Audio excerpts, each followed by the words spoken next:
ইসলামী খেলাফা কায়েম করার পর সবার জন্য সালাত বাধ্যতামূলক করে দিলাম, সবার জন্য পর্দা বাধ্যতামূলক করে দিলাম। তারপরে যার জন্য সালাত বাধ্যতামূলক করেছি ওই নামাজি ওসি, হাজি ডিসি, হাজি টিওনো ইওনো এবং নামাজি এসিল্যান্ড এবং সাব রেজিস্ট্রার, এরা যখন এদের চেম্বারে বসতেছে তখন ঘুষ খাচ্ছে, কিন্তু সে নাকি সালাত আদায় করে, নামাজ পড়ে। আবার সেই ঘুষের টাকা, সেই প্রশ্ন ফাঁসের টাকা নাকি আল্লাহর রাস্তায় দান করতেছে। অনেক বড় দানবীর হিসেবে বড় বড় জালসা সম্মেলনে প্রধান অতিথি, বিশেষ অতিথি হিসেবে আমন্ত্রিত হচ্ছে। আপনি দেখান গত 16 বছরের কোন রাজনৈতিক নেতা, কোন ওসি ডিসি এসপি এমন নাই যে কোনো না কোনো মাদ্রাসা, কোনো না কোনো মসজিদ, কোনো না কোনো জালসা, কোনো না কোনো ইসলামী সম্মেলনের সাথে জড়িত ছিল না? বের করেন।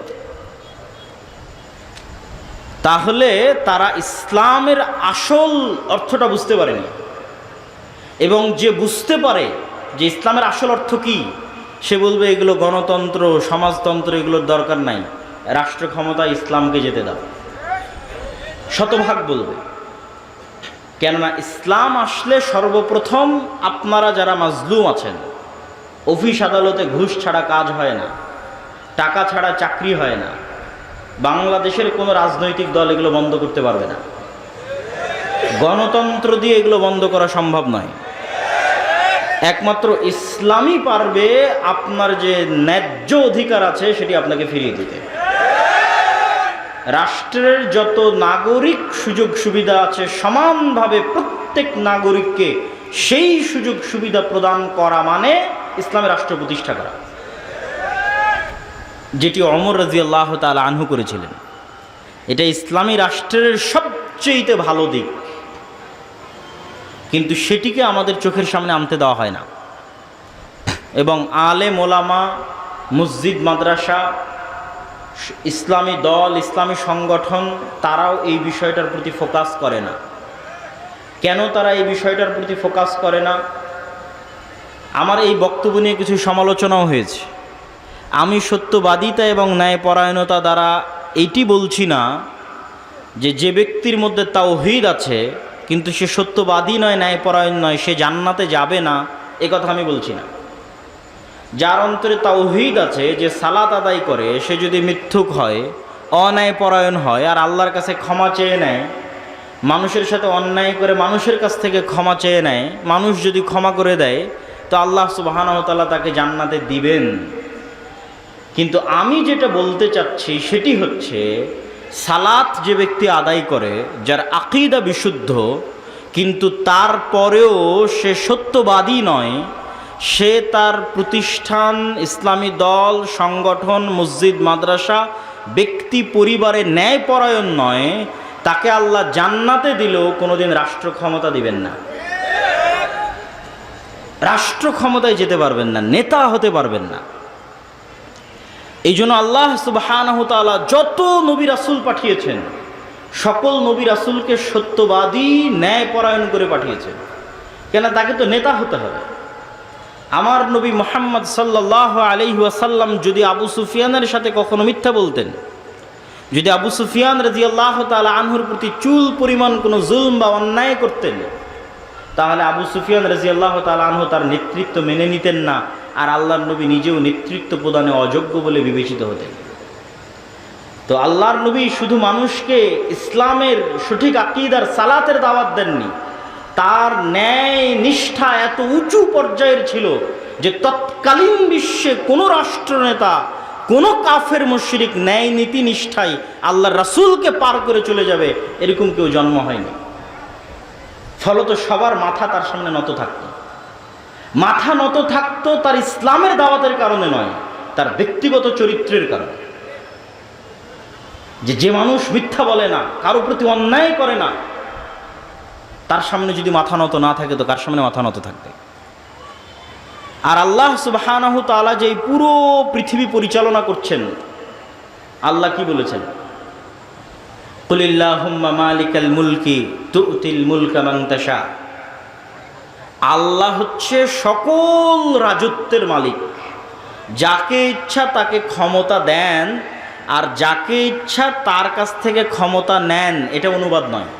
অনুবাদ হচ্ছে যাকে ইচ্ছা তার কাছ থেকে ক্ষমতা ছিনিয়ে নেন। নাজা, গরম লোহার উপর যদি পশমের কোনো একটা কাপড় বসান, যে গরম লোহাকে যদি টানেন তাহলে পশমের কাপড়ের যেমন ছাল বাকলা ছিলে বেড়ে আসে, আল্লাহ এইভাবে রাষ্ট্র ক্ষমতা ছিনিয়ে নেয়। 36 দিনের আন্দোলন দেখেন কিভাবে আল্লাহ রাষ্ট্র ক্ষমতা একদম কেড়ে ছিনিয়ে নিয়ে একদম ধ্বংসের অতল গহ্বরে নিক্ষেপ করে দিলেন। আল্লাহ বলেছে আমি রাষ্ট্র ক্ষমতা ছিনিয়ে নিই। তাহলে আসল ক্ষমতা কার কাছে ছিল? আল্লাহর কাছে ছিল। আর শেখ হাসিনার কাছে ক্ষমতা ছিল অস্থায়ী, এখন যে এসেছে তার কাছেও অস্থায়ী, 50 বছর পর যে আসবে তার কাছেও অস্থায়ী, 1000 বছর পূর্বে যে এসেছিল তার কাছেও অস্থায়ী, কিয়ামত পর্যন্ত যারা আসবে তাদের কাছেও অস্থায়ী। তাহলে স্থায়ী ক্ষমতার মালিক কে? আল্লাহ। এখন আল্লাহ এই পুরো পৃথিবী পরিচালনা করেন নিপুণ নিখুঁত মানদণ্ডে। আল্লাহ মানুষকে চ্যালেঞ্জ করেছেন যে তোমরা আসমানের দিকে তাকাও, তোমরা কি আসমানে কোনো ত্রুটি দেখতে পাও আমার সৃষ্টিতে? আপনি নিজেকে নিয়ে গবেষণা করেন যে আপনার সৃষ্টিতে আল্লাহর কোনো ত্রুটি আছে কিনা। নাক, হাত, পা, চোখ, মুখ এভাবে না রেখে অন্যভাবে রাখলে ভালো হতো।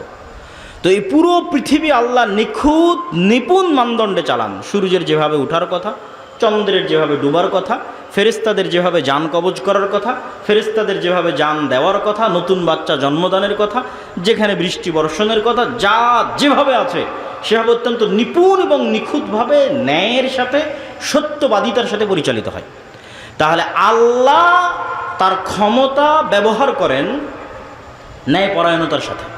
এই জন্য আল্লাহ সবসময় নিজেকে কি বলেছেন কোরআনে দেখবেন, আল্লাহ সবসময় নিজেকে বলেছে আজিজুন হাকিম, আমি মহাপরাক্রমশালী তবে প্রজ্ঞাময়। দুটো একসাথে লাগানোর কারণ কি?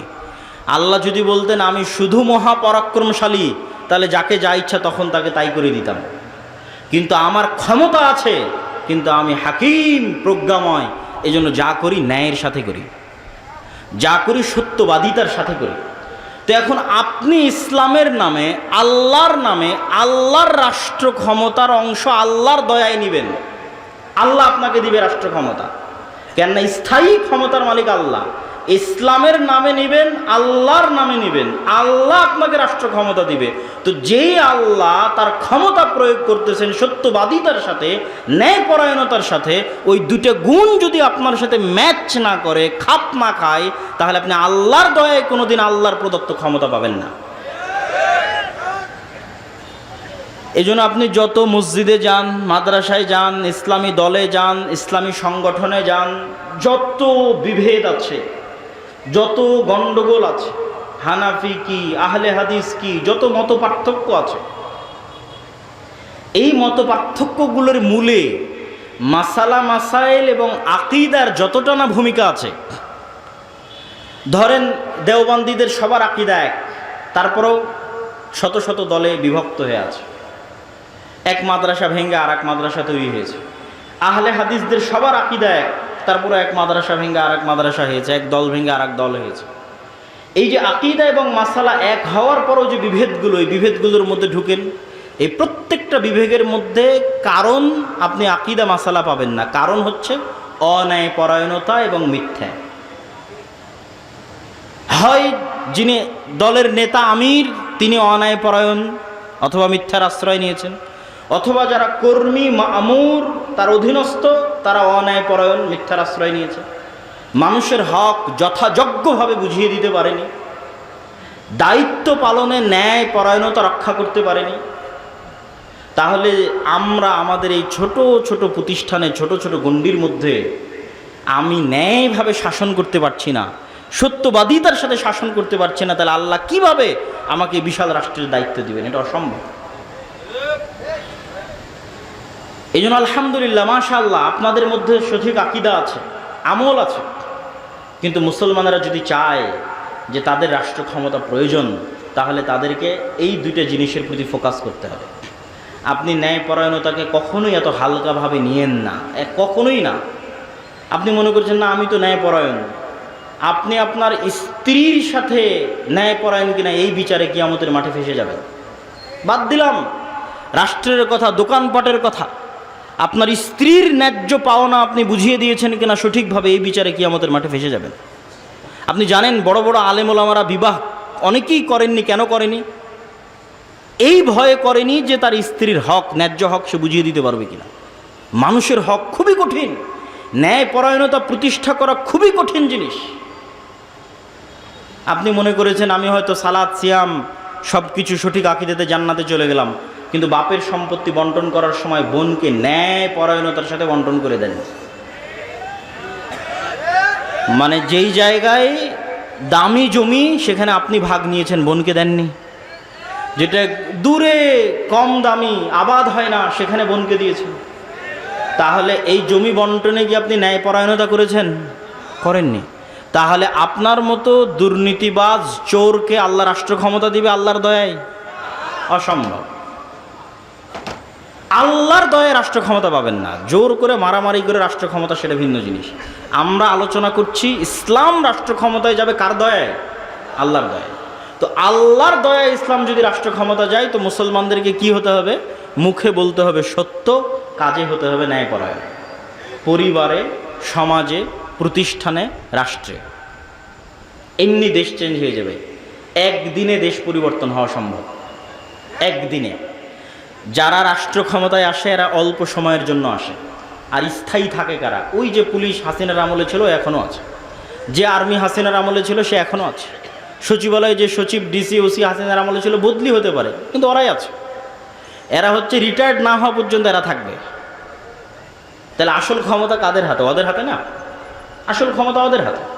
তাহলে এই যে ওসি ডিসি এসপি সচিব, এদের যদি ন্যূনতম মেরুদণ্ড সোজা হয় আর বলে যে আমরা অন্যায় করব না এবং সত্য বলবো, তো ক্ষমতায় যেই আসুক দেশ ভালো চলবে না মন্দ চলবে? ভালো চলবে।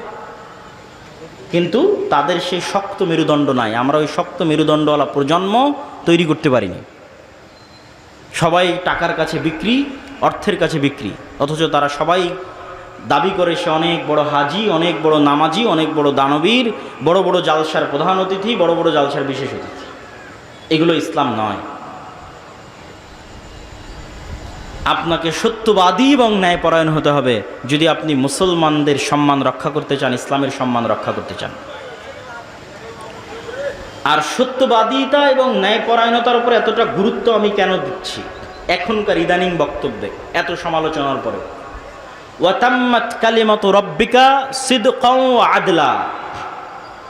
আল্লাহ সুবহানাহু ওয়া তাআলা কোরআন মাজিদে বলেন, তার সকল আদেশ সমাপ্ত হয়েছে সত্যবাদিতার উপরে, ন্যায়পরায়ণতার উপরে। মানে আল্লাহ যত আদেশ মানুষকে দিয়েছে প্রত্যেকটা আদেশ সত্য, প্রত্যেকটা আদেশ ন্যায়। একটা আদেশ শোনেন, আল্লাহ আদেশ দিয়েছে কি? তোমরা আল্লাহর ইবাদত করবা, শিরক করবা না। তো এবার কালেমা কি? লা ইলাহা ইল্লাল্লাহ।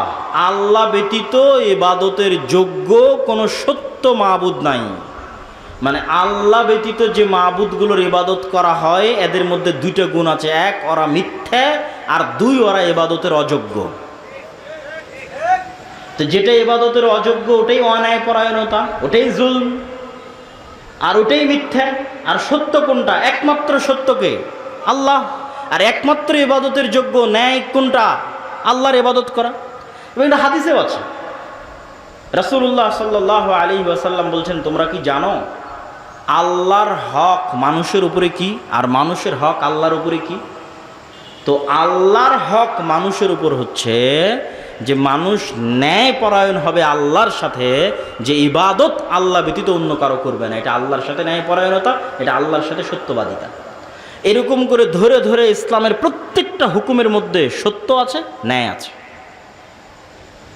সম্মানিত উপস্থিতি, তো আপনাকে আগে বুঝতে হবে যে ইসলামী রাষ্ট্র ব্যবস্থা মানে কি। ইসলামী রাষ্ট্র ব্যবস্থায় আপনার কি উপকার আছে, আপনার কি কল্যাণ আছে। ইসলামী রাষ্ট্র ব্যবস্থায় আপনার 6টা মৌলিক অধিকার সংরক্ষিত হবে। 5টা মৌলিক অধিকার দিয়েছে জাতিসংঘ, আর ইসলাম দিয়েছে 6টা মৌলিক অধিকার। অন্ন, বস্ত্র, শিক্ষা, স্বাস্থ্য, বাসস্থান, এগুলোর কথা তো আমরা জানি। তার সাথে ইসলাম আরও একটি যুক্ত করেছে হচ্ছে সম্মান। আপনার সম্মান রক্ষা করা হবে ইসলামী রাষ্ট্রের দায়িত্ব। মানুষ যেন আপনার মানহানি করতে না পারে। ইসলামী রাষ্ট্র হয় কল্যাণমূলক রাষ্ট্র ব্যবস্থা। কল্যাণমূলক রাষ্ট্র ব্যবস্থায় সকল কিছুর জিম্মেদারি রাষ্ট্রের উপর। একজন মানুষ যদি না খেয়ে থাকে তাও দায়ী রাষ্ট্র। একজন মানুষের যদি ঘর না থাকে বসবাস করার জন্য দায়ী রাষ্ট্র। একজন মানুষের যদি গায়ে কাপড় না থাকে দায়ী রাষ্ট্র। এই জিম্মেদারি নেওয়া হচ্ছে ইসলামী রাষ্ট্র। সম্মানিত উপস্থিতি, তাহলে এই ধরনের ইসলামী রাষ্ট্র প্রতিষ্ঠার জন্য আমরা কি করতে পারি? আমরা কি তাহলে ভোটের রাজনীতিতে অংশগ্রহণের মাধ্যমে ইসলামী রাষ্ট্র প্রতিষ্ঠা করব? কেউ কেউ বলতে পারে হ্যাঁ, আমি তাদের সাথে দ্বিমত করছি বা তার বিরোধিতা করছি, এটা নয়। আমি যুক্তির আলোকে আপনাকে পরামর্শ দিতে চাই যে আমাদের করণীয় কি, করা উচিত কি। এক নাম্বার করণীয়, এই রকম পরিস্থিতিতে, যেই পরিস্থিতিতে আমরা আছি, দাওয়াতি কাজ। আপনি বলবেন, আপনাদের কথা শুরু হলেই বলেন দাওয়াতি কাজ। আর কত দাওয়াতি কাজ? কুনতুম খায়রা উম্মাতিন উখরিজাত লিন-নাস তা'মুরুনা বিল মা'রুফ ওয়া তানহাউনা আনিল মুনকার। এই উম্মতে যেহেতু আর কোনো নবী আসবেন না, সেহেতু প্রত্যেক যুগে মানুষকে হেদায়েত করার জন্য দাওয়াত দিবে এই উম্মতের লোকেরাই। বানু ইসরাইলে প্রতি যুগে নবী প্রেরিত হতো মানুষকে দাওয়াত দেওয়ার জন্য, আর এই উম্মতে কোনো নবী আসবে না, তো দাওয়াত দিবে এই উম্মতের লোকেরাই। এখন যদি এখানে কোনো নবী আসতেন তাহলে তিনি কি করতেন? আগে কি দিতেন? আগে দাওয়াত দিতেন। আগে কি দিতেন? দাওয়াত দিতেন। এখন যদি বাংলাদেশে কোনো নবী প্রেরিত হতেন তাহলে তিনি দাওয়াত দিতেন। তো যেহেতু নবী প্রেরিত হবেন না, তো দাওয়াতি কাজ অতীতেও ছিল, আজও থাকবে, ভবিষ্যতেও থাকবে। দাওয়াতি কাজে আমরা সফল নই কেন? নবীদের মতো ইখলাস, নবীদের মতো হিকমা, নবীদের মতো সবর, নবীদের মতো কৌশল, নবীদের মতো ভদ্র এবং নম্র আচরণের মাধ্যমে আমরা দাওয়াত দিতে পারিনি। যেখানে মূসা আলাইহিস সালাতু ওয়াস সালামকে ফেরাউনের নিকটে দাওয়াত দিতে পাঠানো হয়েছে, তারপরে বলা হচ্ছে ভালো ভাষায় কথা বলবে। আর আমরা আমারই আর এক মুসলিম ভাইকে দাওয়াত দিতে গিয়ে বলতেছি, তুই মুশরিক, তুই বেদাতি, তুই জাহান্নামী, তুই কাফের। তো তাহলে আমাদের দাওয়াতি স্ট্র্যাটেজির মধ্যে, পদ্ধতি কৌশলের মধ্যে ত্রুটি আছে। আমরা যত ইসলামী দল সংগঠন বলেন, আলেম ওলামা বলেন, রাষ্ট্রের টপ লেভেলে যদি কেউ দাওয়াত নিয়ে গিয়ে থাকে তাহলে নিজের স্বার্থের জন্য নিয়ে গেছে। বেশিরভাগ আমরাও নিজের স্বার্থের জন্য নিয়ে গেছি। স্বার্থ মানে কি বুঝতে পারছেন? স্বার্থ মানে হচ্ছে আমার এই কাজটা আটকে আছে, এই কাজটা একটু করে দিতে হবে ভাইজান। ওসি, ডিসি, এসপি, মন্ত্রী সবার কাছে গেছি, ভাই আমার মাদ্রাসার এটা আটকে আছে, ভাই আমার এই দলের এটা আটকে আছে, ভাই আমার পত্রিকার এই সমস্যা হয়ে আছে, একটু কাজটা করে দেয়। কেউই নিঃস্বার্থভাবে শুধু ইসলামের প্রতিনিধি হিসেবে তাকে ইসলামের দাওয়াত দিতে গেছে, এরকম নাই। যে আপনি প্রধান উপদেষ্টা ডক্টর ইউনূস, আপনার কাছে আজকে কিছু চাইতে আসেন, আপনার কাছে দাওয়াত দিতে এসেছি যে এই হলো আল্লাহর দাওয়াত, এই হলো আল্লাহর নবীর দাওয়াত, এর মধ্যে আপনার কল্যাণ আছে। এরকম নিঃস্বার্থ দাওয়াত নিয়ে যাবে নাই। আর নবীগণ সব সময় রাষ্ট্রের টপ লেভেলে দাওয়াত নিয়ে গেছেন নিঃস্বার্থ। ইব্রাহিম আলাইহিস সালাতু ওয়াস সালাম তৎকালীন যুগের রাষ্ট্রপ্রধান নমরুদকে হিট করেছে নিঃস্বার্থভাবে। নমরুদের কাছে ইব্রাহিম আলাইহিস সালামের কোনো চাওয়া পাওয়া ছিল না। মূসা আলাইহিস সালাতু ওয়াস সালাম ফেরাউনকে হিট করেছেন নিঃস্বার্থভাবে। মুহাম্মদ সাল্লাল্লাহু আলাইহি ওয়াসাল্লাম আবু জাহাল, আবু লাহাবকে হিট করেছেন, দাওয়াত দিয়েছেন নিঃস্বার্থভাবে, কোনো চাওয়া পাওয়া নাই।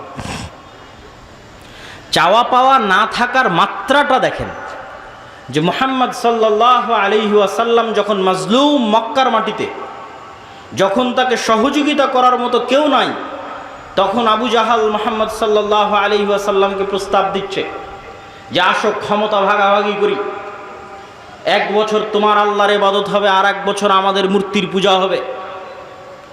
1 বছর তোমার ইসলামের আইন অনুযায়ী দেশ চলবে, আর 1 বছর আমরা আমাদের মতো দেশ চালাবো।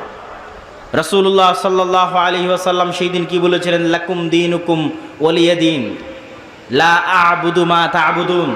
স্পষ্ট কথা, কাফারনা বিকুম, এগুলো এক একটা কোরআনের আয়াত।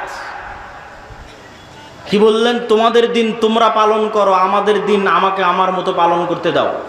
তোমরা যার ইবাদত করো আমি তার ইবাদত করতে পারবো না। কাফারনা বিকুম, তোমরা যার ইবাদত করো তাদের সাথে আমরা কুফরি করলাম। কত শক্ত কথা। ওয়াজতানিবুত তাগুত বলা আছে যে তাগুতকে অস্বীকার করতে হবে। তো তোমরা যার ইবাদত করো, যেই মূর্তির যেই শিরক করো, ওই শিরকের সাথে ওই মূর্তির সাথে আমরা কুফরি করলাম। কাফার না, অস্বীকার করলাম। আপোষের তো কোনো প্রশ্নই আসে না। এইরকম নিঃস্বার্থ দাওয়াত আলেম ওলামাগণ, ইসলামী দল, ইসলামী সংগঠন নিঃস্বার্থভাবে নিয়ে যাবে, এটা হয়ে ওঠেনি। তাহলে এক নাম্বার হচ্ছে ব্যাপক দাওয়াতি কাজ করতে হবে, কিন্তু নিঃস্বার্থভাবে, ইখলাসের সাথে, ভালো ব্যবহারের সাথে, সবরের সাথে।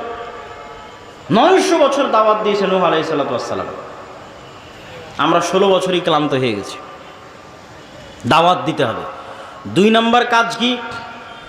2 নম্বর কাজ হচ্ছে সমাজ এবং দেশের মানুষের সাথে সম্পৃক্ত থাকতে হবে।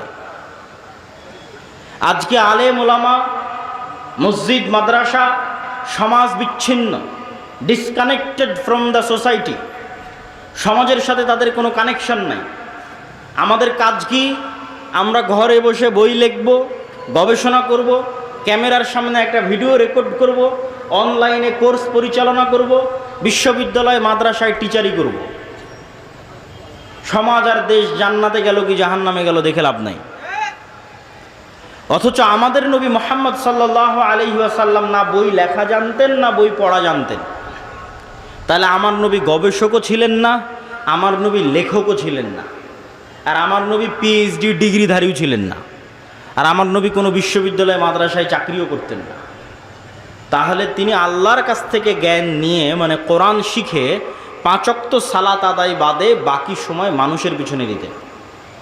কার বাড়িতে কে মরলো, কার মেয়ের বিয়ে, তো কে কষ্টে আছে, কার বাড়িতে খাবার নাই, কে ঋণগ্রস্ত আছে, মানুষের দুঃখ কষ্টের ভাগিদার এবং ভাগবাটোয়ারার অংশীদার ছিল। মদিনা এবং মক্কায় বসবাসরত কোনো মানুষ মনে করবে যে আজকে সে বিপদগ্রস্ত আছে আর তার পাশে দাঁড়ানোর মতো মুহাম্মদ সাল্লাল্লাহু আলাইহি ওয়াসাল্লাম নাই, এটা অসম্ভব। তিনি সমাজের মানুষের সাথে ফুললি কানেক্টেড ছিলেন। আপনি সমাজ বিচ্ছিন্ন হয়ে কখনোই ইসলাম প্রতিষ্ঠা করতে পারবেন না। আর ইসলাম 4 দেওয়ালের মধ্যে, মসজিদের 4 দেওয়ালের মধ্যে সীমাবদ্ধ থাকার জিনিসও নয়। ইসলামকে রিপ্রেজেন্ট করতে হবে। আপনাকে ইসলামের প্রতিনিধি হিসেবে সমাজের মানুষের সাথে কানেক্টেড হতে হবে, যে ইসলাম কত সুন্দর, এই মানুষের সাথে উঠা বসা করে দেখো কত সুন্দর। এই ইসলামের প্রতিনিধি, এর সাথে কথা বলে দেখো ইসলাম কত সুন্দর। আজকে আফগানিস্তানে যারা ক্ষমতায় এসেছে তাদের আকীদা নিয়ে সমালোচনা হতে পারে, তাদের বিশ্বাস নিয়ে ফতোয়া ফারাইজ মাসলা মাসাইল নিয়ে মতভেদ থাকতে পারে, কিন্তু 2টা পয়েন্টে কোনো আফগানিও দ্বিমত করবে না যে তারা সত্যবাদী, ন্যায়পরায়ণ। কোথাও 1টা টাকা দুর্নীতি হবে, এটি তাদের দ্বারা বরদাস্ত করা সম্ভব না। তো তারা এই জায়গায় এসেছে কিভাবে? সমাজের মানুষের সাথে সম্পৃক্ত থেকে, সমাজের মানুষের দুঃখ কষ্টের অনুভূতির অংশীদার হয়ে, সমাজের মানুষের দায়িত্ব নিয়ে। যখন রাশিয়ার সাথে যুদ্ধের পর গোটা আফগানিস্তানে গৃহযুদ্ধ, কোনো ল অ্যান্ড অর্ডার নাই, যেমন আমাদের দেশে 3 দিন কোনো সরকার ছিল না, এরকম ল অ্যান্ড অর্ডারবিহীন অবস্থায় খুন, চুরি, রাহাজানি, ধর্ষণ একাকার। তখন এক মাদ্রাসার ছাত্ররা বের হয়ে এক জায়গায় ধর্ষকের শাস্তি প্রকাশ্যে বাস্তবায়ন করে দিয়েছে। তখন মানুষজন কি দেখল? যে এরা তো ন্যায়পরায়ণতা প্রতিষ্ঠা করতে জানে, এদের কাছেই তো আমাদের জানমাল নিরাপদ, আমাদের ধন সম্পদ নিরাপদ, আমাদের পরিবার পরিজন নিরাপদ। আমরা কি চাই? নিরাপত্তা চাই, শান্তি চাই। তো ওই নিরাপত্তা, ওই শান্তির গ্যারেন্টি বাংলাদেশে বসবাসরত ইসলামের যারা রিপ্রেজেন্টার, ইসলামকে যারা প্রতিনিধিত্ব করে, তারা দিতে পেরেছে কিনা? তারা তাদের ন্যায়পরায়ণতা, সত্যবাদিতা দিয়ে সেটা ফুটে তুলে ধরতে পেরেছে কিনা। অতএব আপনাদেরকে সমাজের সাথে কানেক্টেড থাকতে হবে। তাহলে 1 নাম্বার বললাম ব্যাপক দাওয়াতি কাজ করতে হবে, 2 নাম্বার বললাম সমাজের সাথে সম্পৃক্ত থাকতে হবে, 3 নাম্বার শক্তিশালী প্রতিষ্ঠান তৈরি করতে হবে। এবার আসবে আপনাদের গণতান্ত্রিক রাজনীতির উত্তর। শক্তিশালী প্রতিষ্ঠান মানে কি? ইউরোপ, আমেরিকা এবং ইংল্যান্ডে গণতন্ত্র কেন টেকসই? ইংল্যান্ড এবং আমেরিকাতে প্রতিষ্ঠানগুলো পাওয়ারফুল, এই জন্য টেকসই। প্রতিষ্ঠান পাওয়ারফুল মানে পুলিশ বাহিনী স্বাধীন স্বতন্ত্র, বিচার বিভাগ স্বাধীন স্বতন্ত্র। ক্ষমতায় বাইডেন কি ট্রাম্প সেটা বিষয় নয়, পুলিশ তার মতো ফাংশন করে, বিচার বিভাগ তার মতো ফাংশন করে। কিন্তু আমাদের ভারত, পাকিস্তান, বাংলাদেশের প্রবণতা হচ্ছে যেই ক্ষমতায় আসে সে পুলিশ, আর্মি, বিচার বিভাগ সবগুলোকে নিজের পকেটের মধ্যে ঢুকিয়ে ফেলে। ফলত এখানে রাষ্ট্র প্রতিষ্ঠান দুর্বল হয়ে যায়, ফাংশন করে না। তো শক্তিশালী প্রতিষ্ঠান মুসলমানদের নাই। কোটি কোটি ভোটার আছে, কিন্তু এই কোটি কোটি ভোটারের প্রতিনিধিত্বকারী শক্তিশালী প্রতিষ্ঠান নাই।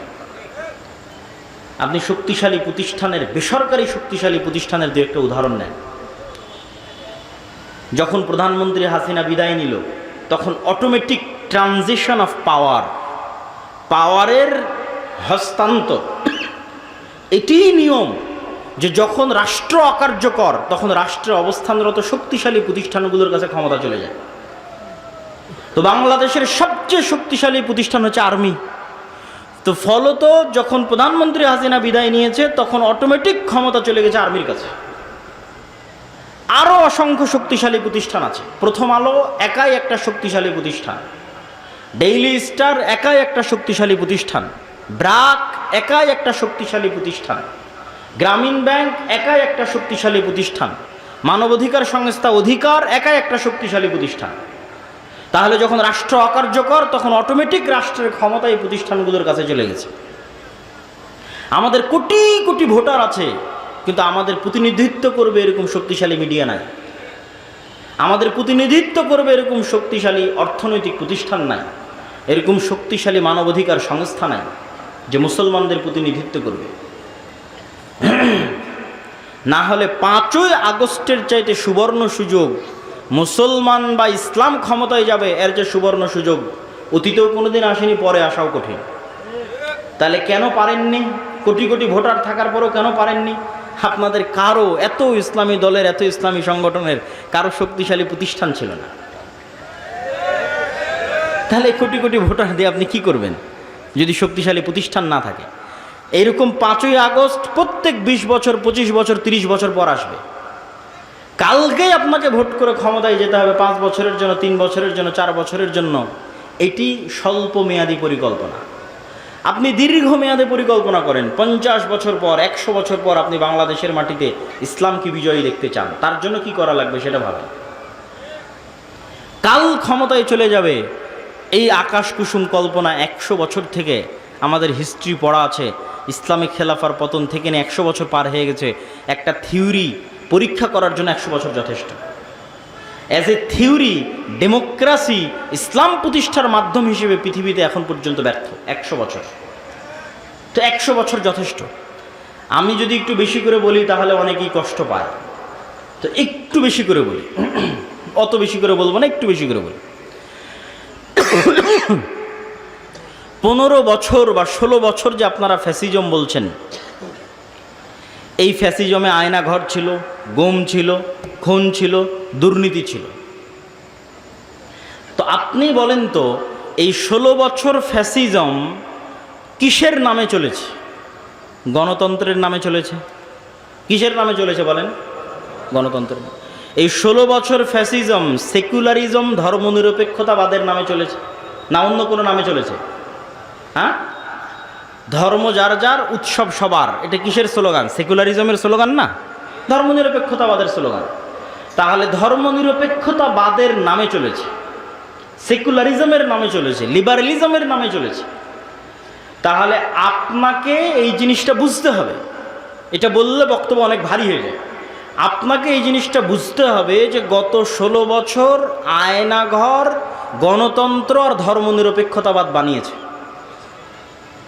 গত 16 বছর গুম খুন গণতন্ত্র করেছে।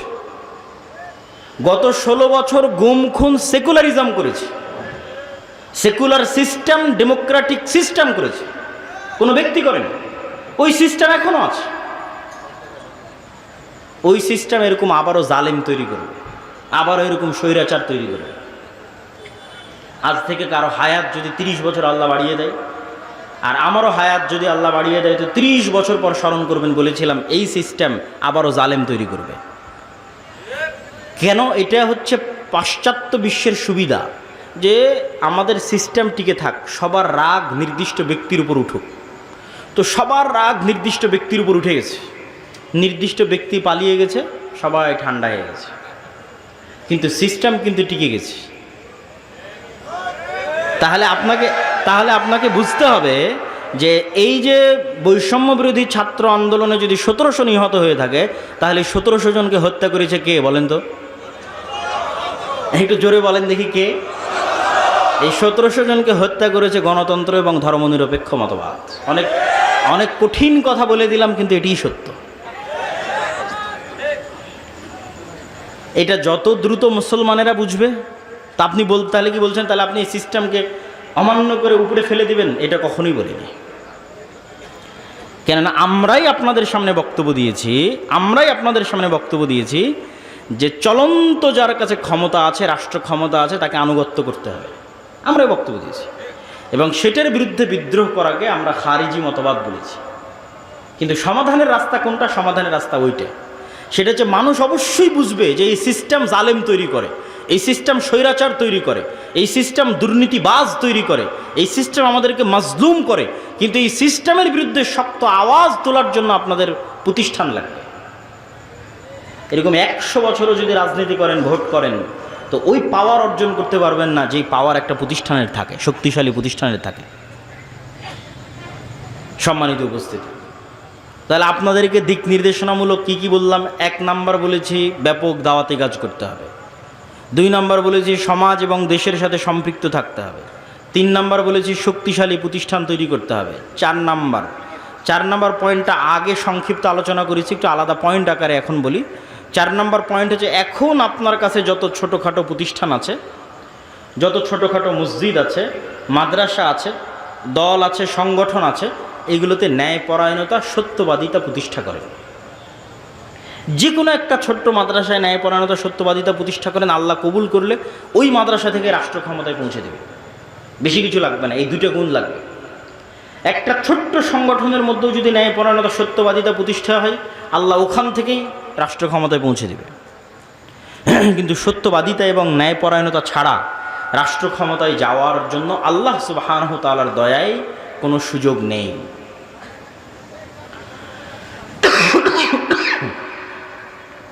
সম্মানিত উপস্থিতি,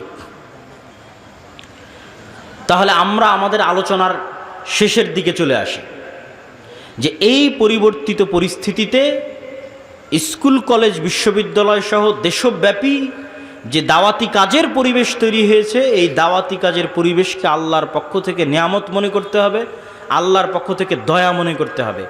আর এই ধরনের জালসা সম্মেলন কেন্দ্রিক দাওয়াতি কাজ থেকেও একটু বের হওয়ার চেষ্টা করতে হবে। জালসা সম্মেলন ভালো, কিন্তু জ্ঞান কেন্দ্রিক দাওয়াতি কাজ হচ্ছে টেকসই। আমার বহু বক্তব্যে আপনারা শুনেছেন, আমি বলেছি যদি জালসা করে জ্ঞান পৌঁছানো বেশি ভালো হতো, তাহলে ব্রাক শুধু জালসাই করে বেড়াতো, আর খ্রিস্টান মিশনারিরা শুধু জালসাই করতো। তারা জালসা করে না, ছোট ছোট শিক্ষা প্রতিষ্ঠান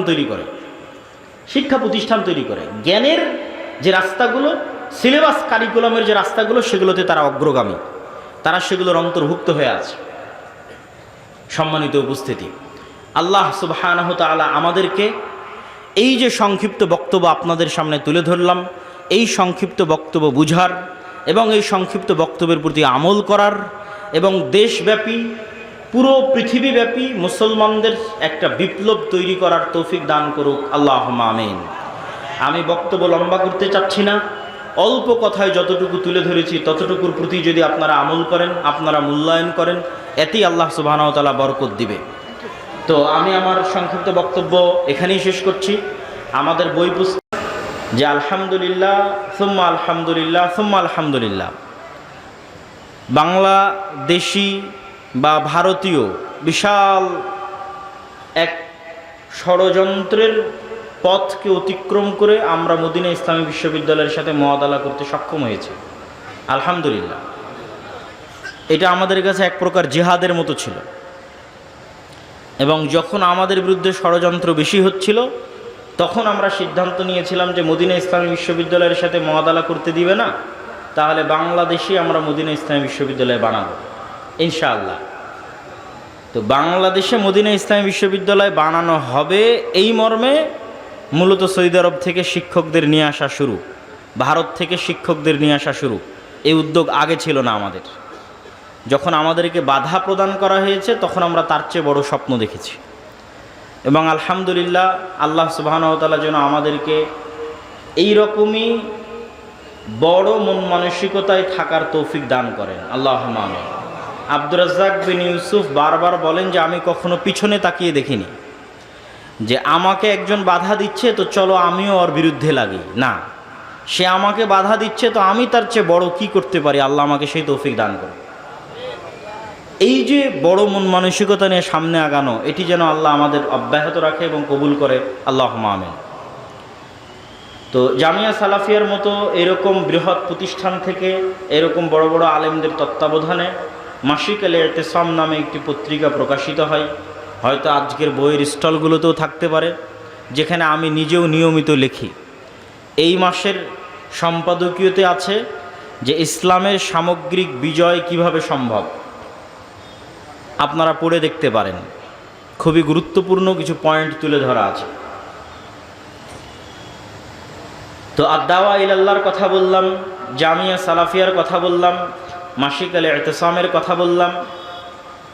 আমাদের গবেষণাগারে যে ধরনের বই পুস্তকের গবেষণা হয়, এই ইসলামী বইমেলা, ইসলামিক ফাউন্ডেশনের বইমেলাকে লক্ষ্য করে অন্তত, এবং সালাফি কনফারেন্স রাজশাহীকে লক্ষ্য করে অন্তত 7টা নতুন বই আসতেছে, 7টা নতুন বই। ফিকহুস সালাফ নওয়াব সিদ্দিক হাসান খান ভূপালী রাহিমাহুল্লার, ভারত উপমহাদেশের বিখ্যাত সালাফি আহলুল হাদিস আলেম, তার বই আর রওজাতুন নাদিয়ার 2য় খণ্ডের অনুবাদ, নাসিরউদ্দিন আলবানী রাহিমাহুল্লার সিলসিলা সহিহার 3য় খণ্ডের অনুবাদ, এবং আরও কয়েকটা বই আছে। মুসলিম পরিবার সংক্রান্ত এক গুরুত্বপূর্ণ প্রশ্নোত্তরের অনুবাদ, যেটি শেখ সালেহ আল উসাইমিনের লেখা, এবং আমার লেখা আছে ফিলিস্তিনের উপর, এবং আমার লেখা আছে হাদিসের উপর, আর মিন্নাতুল বারী 2য় খণ্ড তো আছেই। পাশাপাশি আমরা নতুনভাবে আরেকটি উদ্যোগ গ্রহণ করেছি। মিরপুর 12তে দাওয়া সেন্টার উদ্বোধন করা হয়েছে। আমাদের এই দাওয়া সেন্টারের লক্ষ্যই হচ্ছে এই যে পট পরিবর্তন, এই পট পরিবর্তনকে কাজে লাগিয়ে জেনারেল শিক্ষিত ছাত্র তরুণদের মধ্যে দ্বীনের দাওয়াতকে কিভাবে ছড়িয়ে দেওয়া যায়, এবং এটি নিয়ে আমরা কাজ করছি, ভবিষ্যতে আরও কাজ করব ইনশাআল্লাহ। তো আমি আমার আলোচনার দিকে এগিয়ে যেতে চাচ্ছি। আপনারা জামিয়া সালাফিয়ার জন্য দোয়া করবেন, শায়েখ আব্দুর রাজ্জাক বিন ইউসুফের জন্য দোয়া করবেন। জামিয়া সালাফিয়া রূপগঞ্জে বৃহত্তম যে মসজিদের কাজের কথা শোনেন, সেটির এখন বেসমেন্ট ঢালাইয়ের কাজ চলতেছে, পাইলিং সম্পূর্ণ হয়ে এখন বেসমেন্ট ঢালাইয়ের কাজ চলতেছে, বিশাল কর্মযজ্ঞ। তো এগুলো সব কিছুতেই যেন আল্লাহ সুবহানাহু ওয়া তাআলা বরকত দান করে এবং কবুল করে, সকলেই দোয়া করবেন আল্লাহুম্মা আমিন। এবং যার যেভাবে সম্ভব হবে, দূরে যাওয়া সম্ভব না হলে অন্তত জামিয়া সালাফে দিনাজপুরে যাবেন, আর রাজশাহীতে যাওয়া যদি সম্ভব হয় তাহলে 7 এবং 8 নভেম্বর সামনে আসতেছে, যাবেন। তো আমি আমার বক্তব্যের দিকে এগিয়ে যাই। আজকে আপনাদের সামনে সংক্ষিপ্ত বক্তব্য হবে দিক নির্দেশনামূলক। এই যে পট পরিবর্তন, এই পট পরিবর্তনে আমার এবং আপনার করণীয় কী, আমার এবং আপনার ভূমিকা কী, অতি আবেগী না হয়ে বিবেক দিয়ে চিন্তা করে পদক্ষেপ গ্রহণ করতে হবে। আপনি পদক্ষেপ গ্রহণ করেন, অথবা ছাত্ররা করুক, অথবা অন্য কেউ করুক। আপনি যদি মনে করেন যে আপনি বাংলাদেশের মাটিতে ইসলামকে বিজয়ী দেখতে চান, তাহলে আপনাকে জানতে হবে আপনি কেন ইসলামকে বিজয়ী দেখতে চান। আপনাকে যদি আমি বলি যে ইসলাম মানে হচ্ছে সকলকে বাধ্যতামূলক এখানে পর্দা করতে বলা হবে, আপনাকে যদি আমি বলি সকলকে বাধ্যতামূলক এখানে সালাত আদায় করানো হবে, তাহলে তো আপনারা সবাই ভয় পেয়ে যাবেন যে তাহলে আর ইসলামে খেলাফতের দরকার নাই বাবা। কেননা হাজার হাজার মানুষ এখানে বসে আছেন যারা হয়তো নিয়মিত সালাত আদায়ের সুযোগ পান না বা আগ্রহ থাকলেও করেন না।